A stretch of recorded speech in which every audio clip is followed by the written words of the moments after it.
नमस्कार। स्वागत है इस नए विश्लेषण में। आज हम सरकारी दफ्तरों की उस भारी भरकम उलझी हुई शब्दावली को डिकोड करने वाले हैं, जिसे देखकर अक्सर अच्छे अच्छों का सिर चकरा जाता है। मेरा मतलब है सरकारी पत्र, अधिसूचना, निविदा, परिपत्र।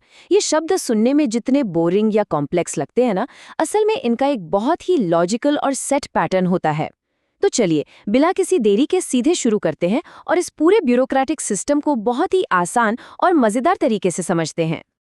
आज के इस सफर का एक छोटा सा रोड मैप देख लेते हैं। हम शुरुआत करेंगे पत्र लेखन के बेसिक्स से, फिर हम समझेंगे शासकीय और अर्धशासकीय पत्राचार। इसके बाद बात होगी ऑफिस के अंदर होने वाले कम्युनिकेशन की। फिर हम सार्वजनिक सूचनाओं को देखेंगे और आखिर में जानेंगे कि टेंडर और पृष्ठांकन की पूरी प्रक्रिया काम कैसे करती है। तो चलिए सबसे पहले भाग 1 पर आते हैं, पत्र लेखन के सिद्धांत और इसके बुनियादी नियम। अब जरा अपनी रोजमर्रा की जिंदगी के एक उदाहरण पर गौर कीजिए। जब हम अपने परिवार या किसी दोस्त को कोई मैसेज या चिट्ठी लिखते हैं तो भाषा बिल्कुल कैजुअल और पर्सनल होती है, राइट? लेकिन सोचिए, वही बात अगर ऑफिस के मैनेजर को लिखनी हो तो क्या हम वैसी भाषा इस्तेमाल कर सकते हैं?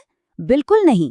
वहां पर्सनल टोन नहीं चलती, वहां हमें फॉर्मल होना पड़ता है। बस सरकारी कामकाज का भी यही सबसे पहला और सबसे अहम नियम है। आधिकारिक पत्रों में एक सेट फॉर्मल टोन का होना बहुत जरूरी है। इसके बाद हम बढ़ते हैं भाग 2 की तरफ, शासकीय और अर्धशासकीय पत्र, यानी 1-to-1 सरकारी पत्राचार। इसमें सबसे पहला और सबसे अहम नाम आता है शासकीय पत्र का। इसे अंग्रेजी में हम ऑफिशियल लेटर भी कहते हैं। ये पूरी तरह से फॉर्मल होते हैं। मतलब जब एक सरकारी अधिकारी किसी दूसरे सरकारी ऑफिस के अधिकारी को कोई लेटर लिखता है तो वो शासकीय पत्र होता है। इसकी खासियत क्या है? इसमें हमेशा एक क्लियर विषय या सब्जेक्ट लिखा होता है। इसका पूरा फोकस या तो किसी सरकारी फैसले की जानकारी देना होता है या फिर किसी प्रॉब्लम को सॉल्व करना।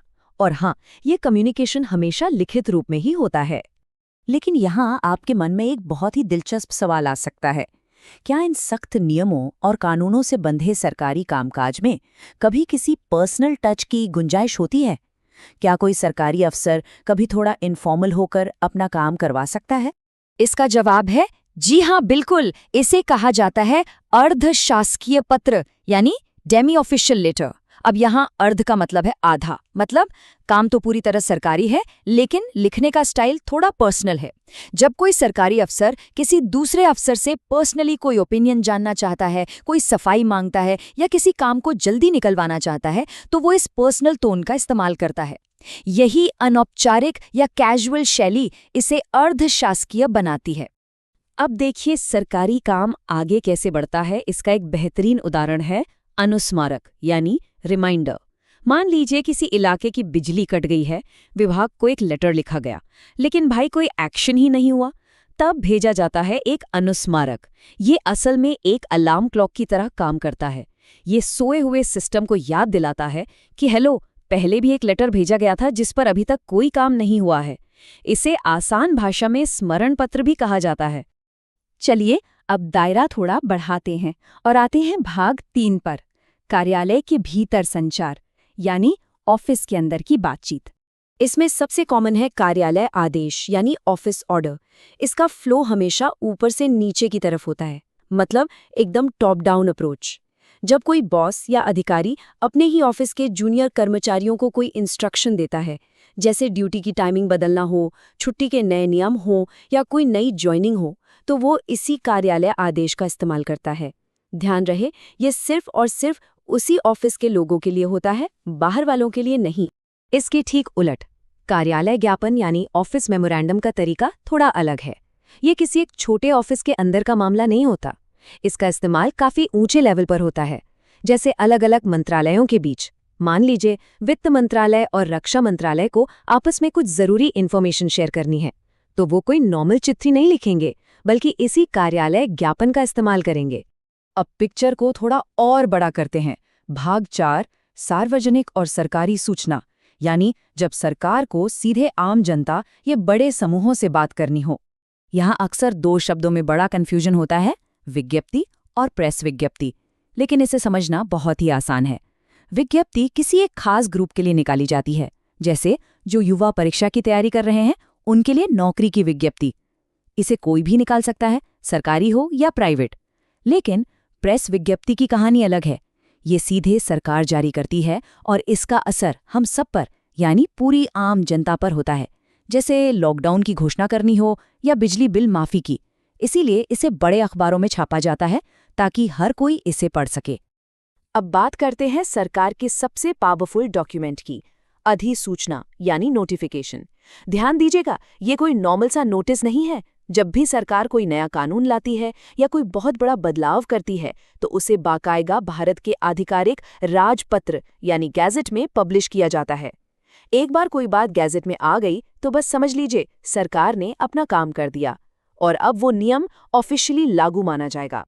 अब एक सिचुएशन इमेजिन कीजिए, कोई नया नियम बन गया लेकिन समय समय पर उसमें कुछ छोटे मोटे बदलाव करने पड़ रहे हैं।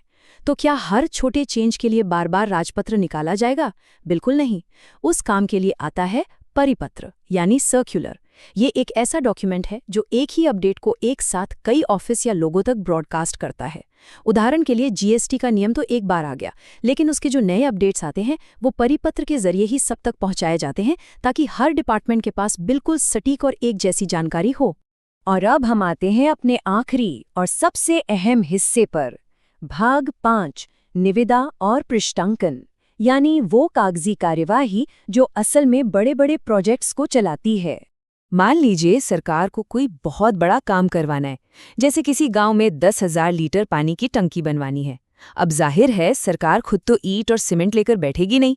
इसके लिए निकाली जाती है निविदा सूचना यानी टेंडर नोटिस।